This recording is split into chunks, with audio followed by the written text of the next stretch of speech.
para analizar el tema, la situación es bastante tensa entre la sociedad civil y el gobierno de Nicolás Maduro. Se encuentra en estudio Miguel Ángel Rodríguez Maccain, él es internacionalista. ¿Cómo estás? Alejandro, encantado. Bueno, lo decía Víctor Amaya, el periodista colega con el que hemos podido conversar. El objetivo siempre es llegar a la Defensoría del Pueblo, al centro de la ciudad, y van 7 veces intentándolo y no lo han logrado. Parecería que hay una territorialidad en esta lucha de poderes.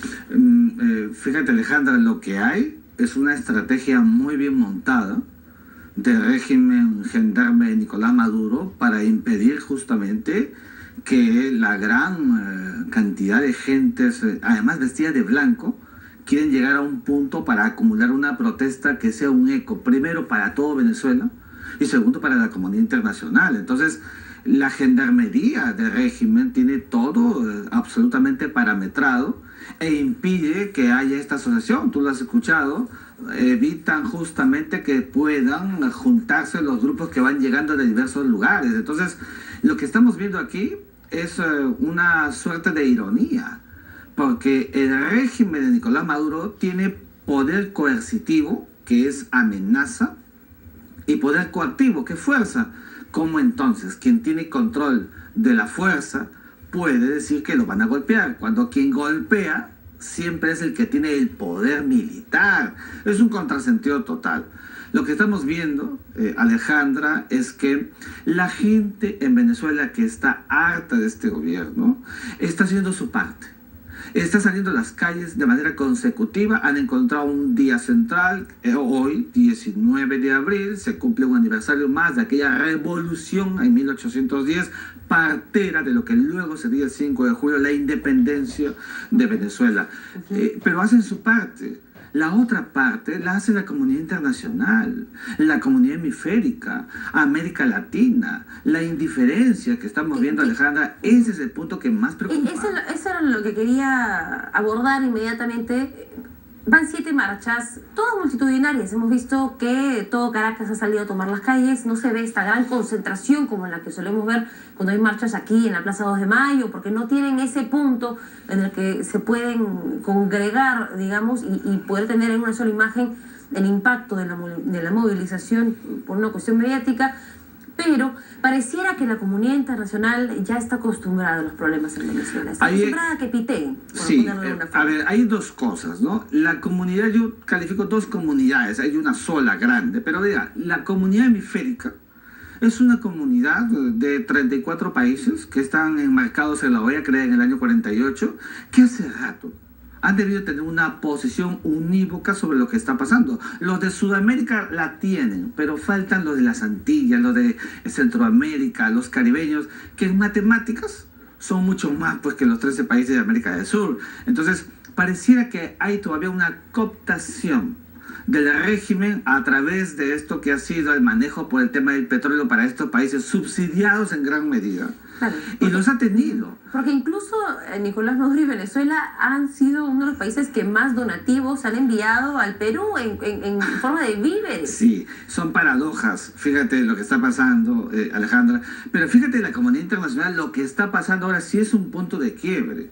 En estos momentos, en las Naciones Unidas, ya ha salido un comunicado de los países africanos, donde es vanguardista Marruecos, un gran punto de quiebre. Eso que decía Venezuela antes, los países africanos están con nosotros, eso ya no es verdad. La comunidad internacional, África, a través de Marruecos, acaba de condenar lo que acaba de suceder en Venezuela con estos 2 recientes muertos, la flagelación con un comunicado que dice que los niños en Venezuela, que lo sepa el país, están comiendo de las basuras que hay en los lugares de las calles. Hemos visto las imágenes de las personas yendo a la basura y dedicando 8 horas de su día a rebuscar en la basura comida. Entonces, fíjate, ¿qué está sucediendo? Tiene que haber una acción internacional y una acción interna. La gente hace su trabajo, pero fíjate, al interior de la propia Venezuela, lo comenzamos en el entretiempo, la única manera para que el régimen realmente pueda doblegar es que eso que dijo Maduro, que han querido golpearlo algunos militares, ojalá sea en el fondo verdad, que los militares, esos militares democráticos, que sabe perfectamente Nicolás Maduro que inmediatamente los neutraliza, puedan poco a poco ir subvirtiendo el orden de un sistema de facto, no de derecho, bajo un artículo que ha hecho que la gente salga a la calle.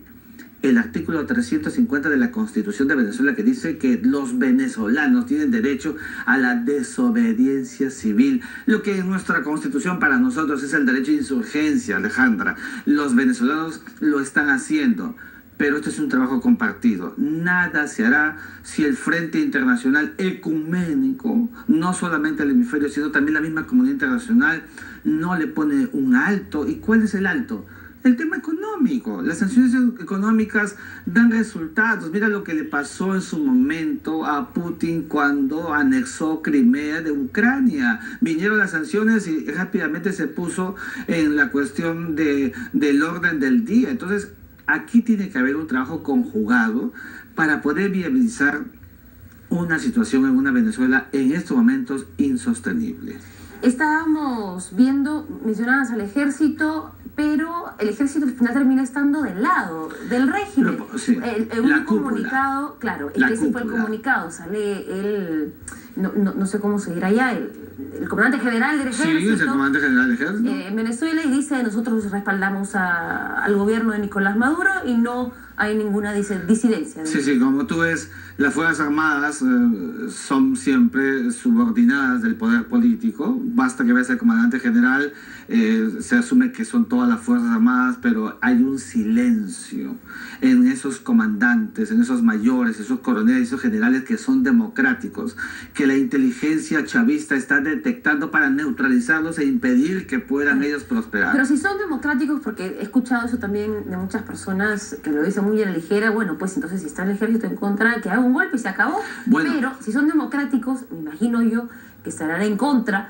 de tomar el poder. Están en contra de un régimen que ya no es democrático. Ellos aplican el principio de la desobediencia y evidentemente este régimen, que tiene un aparato de inteligencia muy bien montado, rápidamente lo detecta y los mete presos a esos militares.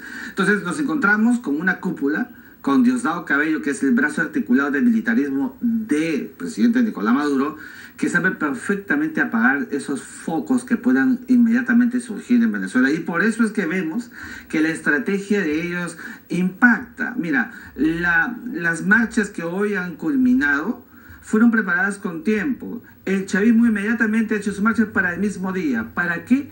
Para presentarle al mundo entero que es una Venezuela absolutamente dividida y que evidentemente reflejaría... Ellos dicen que tienen el 80% de la aprobación de la gente en las calles. Bueno, pero... Ese siempre ha sido su escudo, sí, ¿no? En Venezuela la oposición exagera, ellos tenemos a un Leopoldo López que exagera la situación, a un Enrique Capriles que es muy mediático y que a todo, pues, Fíjate, Alejandra, con un aparato del Estado que controla todas las instituciones tutelares, controla los medios de comunicación, controla las encuestadoras, evidentemente tienen capacidad para poder mostrar al mundo lo que no es la realidad de Venezuela. Entonces, viste a Maduro que acaba de salir con un discurso victorioso. En el fondo, él sabe que la gente está progresivamente acumulando este hartazgo. Hay que decirlo. En Venezuela, tarde o temprano, la violencia que hoy hemos visto y las muertes que estamos lamentando, van a haber más muertes, porque estos procesos, no conozco yo, Alejandra, como esto acabo, ningún proceso para un punto de quiebre a un gobierno de facto que no tenga un nivel de violencia. No lo queremos, pero se va a tener que producir.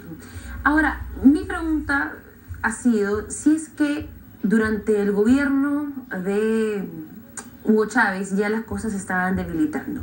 El poder estaba, digamos, sufriendo algunos altibajos, la situación económica ya era crítica.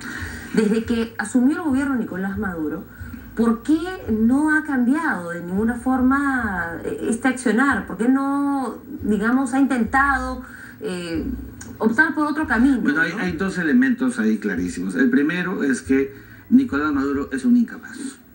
Cuando tú no tienes capacidad para la gobernanza, la gestión, esto que recibió casi como un ungimiento de Hugo Chávez. Es un regalo, ¿no? Es un regalo y lo ves tan grande y no puedes gobernar. Eso se llama incapacidad manifiesta para la gobernanza intraestatal. Nicolás Maduro no cualquiera la hubiera tiene. aprovechado el proceso y hubiera dicho, no, este es el nuevo nacionalismo, Claro este que es el nuevo... sí. Hubiera aprovechado, si hubiera esa concatenación de caudillismo, entre comillas, que tanto daño le ha hecho a Venezuela y América Latina, pero no lo hizo. Y en segundo puesto, en segundo lugar, los carismas juegan mucho. Nicolás Maduro tiene mucha animadversión, hay mucho tedio, mucha protesta contra su figura, contra su persona.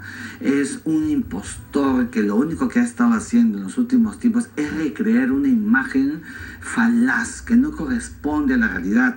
Los venezolanos, mientras se mueren de hambre en las calles, son objeto de vituperios permanentes, de persecuciones permanentes. En las cárceles no hay ni 70 ni 80 presos políticos, hay mucho más presos políticos. Yo caminé por las calles de Caracas hace un par de años para las elecciones. Tú no puedes caminar en Caracas después de las 8 de la noche, donde es un país absolutamente violento, el segundo país más violento del planeta, donde mueren 30.000 personas al año. Mira tú lo que está pasando en Venezuela. Entonces, nos encontramos con un Estado que ya tiene que ventilarse en la calidad de paria. Estado fallido, Estado fallado, donde la gobernanza está teledirigida por las armas. Eso se llama cooptación y coacción, fuerza. Así cualquiera gobierna, y además gobierna mal, que es lo que está haciendo Nicolás Maduro.